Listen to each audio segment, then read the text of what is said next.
bil itsmi wa antum ta'lamun, dengan ya melakukan itsm. Itsmun itu kemarin apa? Itsmun itu dosa. Dari akar katanya itu yang berarti ekor. Ekor itu tempatnya di mana, Kang? Di dekat dubur. Dubur itu dekat dengan kotoran. Maka yang disebut nanti ismun itu dosa, maksiat, ya pelanggaran-pelanggaran hukum yang ujungnya pasti meninggalkan bekas-bekas atau akibat-akibat konsekuensi buruk, baik buat dirinya pribadi maupun orang lain, baik nanti di akhirat maupun sekarang di dunia. Itu ismun. Ya, kan dosa itu banyak istilah, ada ismun, ya, dzambun. Itu juga sama. Ya. Ada banyak istilahnya. Nah, kembali kepada tadi, makanya banyak orang yang terperangkap yang sekarang gelap mata, ya. Gara-gara ya terakhir ada yang korupsi sambil senyum-senyum, pasang 2 jari gitu. Kayaknya nggak menyesal. Akibat apa? Akibat juga permainan. Penegakan hukumnya masih kurang maksimal. Sampai sekarang saya juga nggak ngerti, nggak tahu ya, ini mungkin ada yang sarjana hukum. Ketika ada logika hukum seperti ini, kalau dalam Islam kan ketika bukti cukup menunjukkan misalnya dia membela diri, itu orang yang membela diri sampai menghasilkan, maaf misalnya pembunuhan, orang yang membela diri itu dibebaskan dari hukum. Tapi di hukum positif kita, makanya entah produk hukumnya yang keliru, logikanya yang keliru, atau orang yang memahami keliru, penegak-penegak hukumnya memahami keliru. Di terakhir-terakhir dan banyak kasus kalau orang ngelawan, Pak Sarma nih dibegal, ternyata berantem, sekali pukul atau misalnya didorong ternyata terbentur terus begalnya meninggal, dihukum tersangka. Nah itu nggak ngerti ya saya logikanya seperti apa. Makanya kalau memang produk hukumnya yang salah dan keliru, kemudian nanti di suatu saat di generasi mendatang itu harus ada kajian-kajian. Makanya tidak harus jadi ustadz, Pak Edi. Anak kita makanya yang banyak, Pak Edi.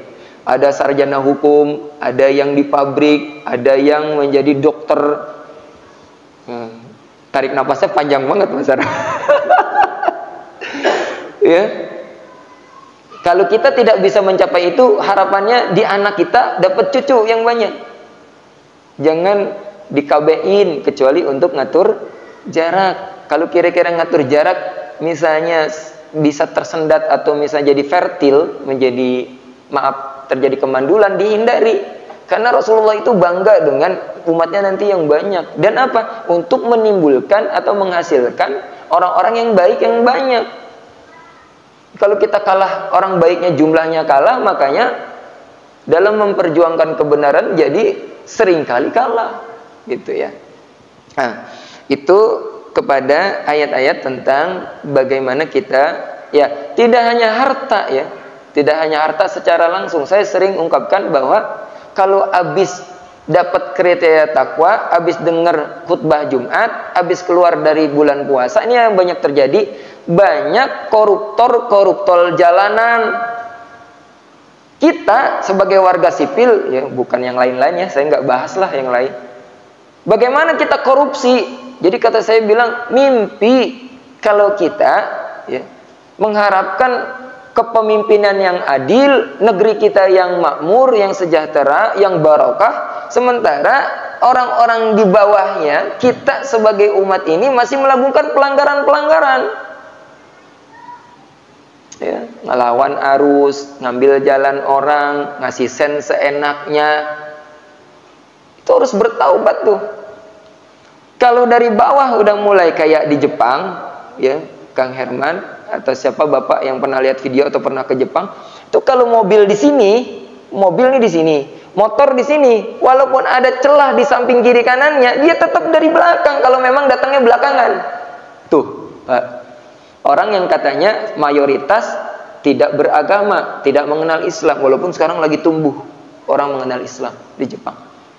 Di kita, tong boroning di samping kiri kanan ada semeter, jalan orang aja kalau bisa, saya dituparep pintu kereta, ya Kang Herman. Wow, udah kayak mau tawuran itu. Banyak yang terjadi suka ketabrak itu kan gara-gara ngambil jalan orang terus nyelonong sampai celaka.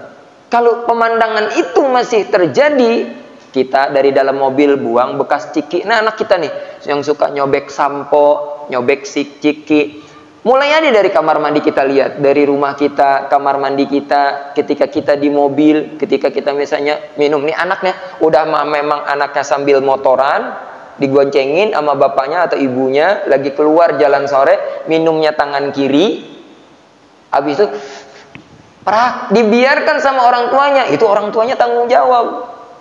Dunia akhirat itu, sampai sekecil itu pengaruh ketakwaan seorang, pengaruh keimanan seorang itu mengatur kehidupannya.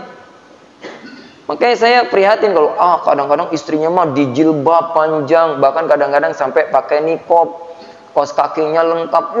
Bapaknya pakai celana pondok seatas lutut sambil ngerokok, buang rokoknya juga sembarangan, kemana-mana barahnya. Kajen teuing, ini coba yang ahli hisab, kalau masih belum bisa berhenti ngerokok, minimal di motor jangan suka ngerokok. Kajen teuing dihandapkeun kieu tah, itu baranya kemana-mana. Lah kalau masuk karburator orang, ya kabulung. Ya, selama ini kena muka orang, kena bayi-bayi, kena anak-anak, itu zalim tuh.